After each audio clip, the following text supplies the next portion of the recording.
Proteklih dana završeni su radovi na kompletnom uređenju kanalske obale u Bezdanu, koja je dobila potpuno novo ruho. Danas je gradonačelnik Sombora Antonio Ratković sa saradnicima obišao ovu lokaciju kako bi se uverio da su radovi završeni na opšte zadovoljstvo gradske uprave, ali i samih meštana Bezdana. Zajedno sa ljudima iz mesne zajednice, ljudima iz Bezdana, došli smo, obišli ovaj deo i složili se da krenemo u samu izgradnju, pre svega teniskog terena koji je dobio i novi asfalt, novu mrežu, tako da će Bezdanci moći da nastave na puno lepšem i boljem terenu da igraju tenis. Pored terena za tenis, kompletno je urađen novi pitch teren za mali fudbal sa veštačkom travom. Nakon toga pristupili smo i rekonstrukciji ovoga odbojkaškog terena za odbojku na pesku, koji je bio u dosta lošem stanju. Gradonačelnik Ratković izrazio je zahvalnost javnom komunalnom preduzeću Vodovod Bezdan na nesebičnoj pomoći i podršci pri realizaciji navedenih radova.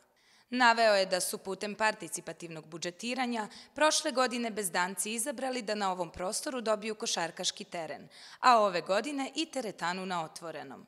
Pored toga, svi meštani, ali i gosti ovog naseljenog mesta, u letnjem periodu moći će da se opuste i uživaju u druženju na obali. Zajedno sa Pokrajinskim sekretarijatom za sport i omladinu kompletno smo nabavili ležaljke, suncobrane i opremu za ovaj teren za odbojku na pesku. Ratković je istakao da su pre 2 meseca završeni rasveta i asfaltiranje trotoara i izrazio je lično zadovoljstvo time kako sada izgleda kanalska obala u Bezdanu. Najavio je da je u planu da se u narednom periodu izvrši izmuljavanje kanala kako bi ugođaj bio potpun. Svoje oduševljenje izgledom kanalske obale ne kriju meštani Bezdana, kako oni koji već dugo stanuju u ovom naseljenom mestu, tako i stranci koji su odlučili da se ovde trajno nastane. Hans Schumacher, koji već 4 godine živi u Bezdanu, svedoči o tome da je čak i u njegovoj rodnoj Nemačkoj teško pronaći ovakvu prirodnu oazu. Fenomenal, stvarno tako, apsolutno. I tako, i hoće meni isto puno zahvalim sa gospodin gradonačelnik. Super, stvarno super.